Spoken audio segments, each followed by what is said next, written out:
Thank you, Mr. Prime Minister, His Excellency Dr. Cabdullaahi, Excellencies, fellow heads of states and governments, ladies and gentlemen.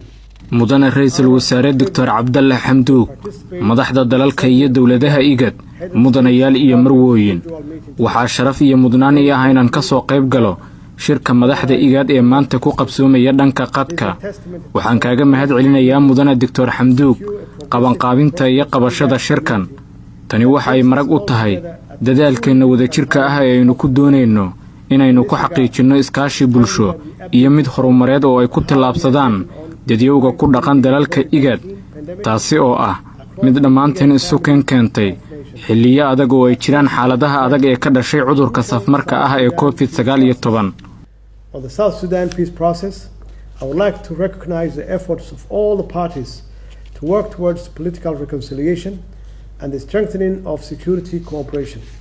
I also welcome the ongoing process of integrating and rebuilding of inclusive civil and security institutions which will benefit the brotherly South Sudanese people. The Somali federal government congratulates President Salva Kiir on the appointment of his inclusive cabinet that will now be tasked with taking South Sudan forward. Arrinta geedi socodka nabadda ee Suudaanta Koonfureed waxaan rabaa inaan bogaadiyo dadaalada ay galeen dhammaanba dhinacyada kala duwan ee ka shaqaynayay in la gaaro dib u heshiin siyaasadeed iyo xoojinta iskaashi amni. Waxaa kale oo aan rabaa inaan dhiirigeliyo hanaanka socda ee isku dhafka iyo dib u dhiska hay'adaha dawliga ah ee rayidka iyo amnigaba, kuwaas oo faa'iido weyn ugu fadhiya dadka aan walaalaha nahay ee reer Suudaanta Koonfureed. Dawladda Federaalka Soomaaliya waxa ay hambalyeynaysaa Madaxweyne Salva Kiir magacaabistiisa golaha wasiirada loo dhan yahay, kuwaasi oo shaqadoodu noqon doonto in Suudaanta Koonfureed ay horay u sii wadaan. Soomaaliya waxa kale oo ay soo dhaweynaysaa xabad joojinta waarta ee ka dhex hirgashay dhinacyadii saxiixay heshiiskii qaraarka khilaafka Suudaanta Koonfureed. Tanina waa astaan cad oo muujinaysa sida ay dhinacyada uga go'an tahay heshiisku. Hase yeeshee, waxaa jira caqabado adag oo gudaha ka soo ifbaxay, kuwaasi oo muhiim ka sii dhigaya in la sii dardargeliyo hanaanka nabadda. Si la mid ah dawladaha kale ee xubnaha ka ah IGAD, COVID-19 waxa uu dhaawacay dadka iyo dhaqaalaha Suudaanta Koonfureed. Hadda, si ka badan ebed, waxaan u baahannahay inaan isku xirno nabadda, amniga iyo dhabar adeegga loo baahan yahay inaan isaga dulqaadno oo aan ula dagaalanno safmarka COVID-19 ee gobolkeenna. In our region, peace and progress are built on understanding and compromise and sustained through inclusive governance and economic development. Our experience in Somalia is that rebuilding from conflict requires patience and perseverance. Nabadda iyo horumarka waxaa lagu dul dhisaa isfaham iyo tanaasulaad iyo weliba iyada oo loo marayo hannaan dawlad loo dhan yahay iyo horumarin dhaqaale. waayo aragnimadeena Soomaaliya ayaa ah in ka soo kabashada xasaradaha loo baahan yahay dulqaad iyo dhabar adeeg badan. Dawladda Suudaanta Koonfureed iyo dhammaanba dhinacyada qaybta ka ah hanaanka nabadda waa inay sii laba jibaaraan dadaalada ay hubantida uga dhigayaan xasiloonida iyo joogteynta horumarka kale ee Suudaanta Koonfureed, taasi oo faa'iido u ah dadkeeda aan walaalaha nahay iyo weliba xasilooni iyo barwaaqo guud ahaan gobolka. Inkasta oo caqabada naga hor muuqdaan, dawladda iyo dadka reer Suudaanta Koonfureed waxa ay ku kalsoonaan karaan in dhammaan xubnaha IGAD ay diyaar u yihiin inay ka caawiyaan wax kasta oo suurtagal ah.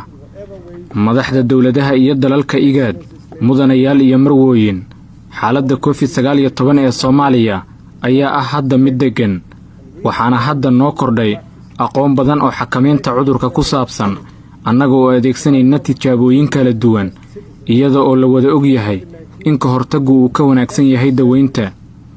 Dawladda Soomaaliya ayaa sii wada inay muwaadiniinteeda baaritaan xagga cudurka corona ah ku samayso, waxaana hawshan lagu fulinayaa xarumo gaar ah, waxaana si tartiib ah dib ugu furaynaa dhaqdhaqaaqii dalka, iyada oo ay xusid mudan tahay in maalgelin lagu sameeyay xagga xogaha caafimaadka iyo adeegyada aasaasiga ah. Caafimaadka iyo badqabka dadkeenna waa arrinta inoogu muhiimsan. Hase yeeshee, inkasta oo dadaalo badan la sameeyay, weli waxaan u baahannahay agabka difaaca shakhsiga iyo dhismaha xarumo dheeraad ah iyo rugo caafimaad dalka oo dhan. On the economic front, stark challenges remain as trade and economic activities have sharply fallen. Continentally and regionally, the economic outlook for 2020 and beyond looks uncertain. In Somalia, we are working with international financial institutions and other valuable development partners. Dhanka dhaqaalaha, waxaa jira caqabado ragaadiyay ganacsiga iyo dhaqdhaqaaqa dhaqaalaha kuwaasi oo aad hoos ugu dhacay. Guud ahaan gobolka iyo qaaraddaba, saadaasha kobaca dhaqaalaha waa mid aanan fiicnayn. Soomaaliya waxaan hay'adaha maaliyadda ee caalamiga ah iyo bahwadaagta kale ee muhiimka u ah horumarka kala shaqaynay tallaabooyin dhowr ah oo ay ka mid tahay kabka miisaaniyadda si aan isaga dulqaadno saamaynta xun ee dhaqaalaheenna ku yeeshay safmarka COVID-19.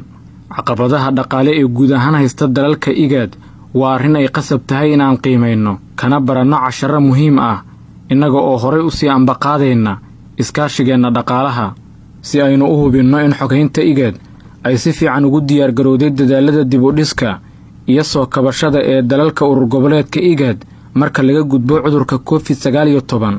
waa inaan dardargelinaa dib u habeynta hay-adaha iyo dib u qaabeynta IGAD iyada oo la raacayo heshiisyadeennii hore.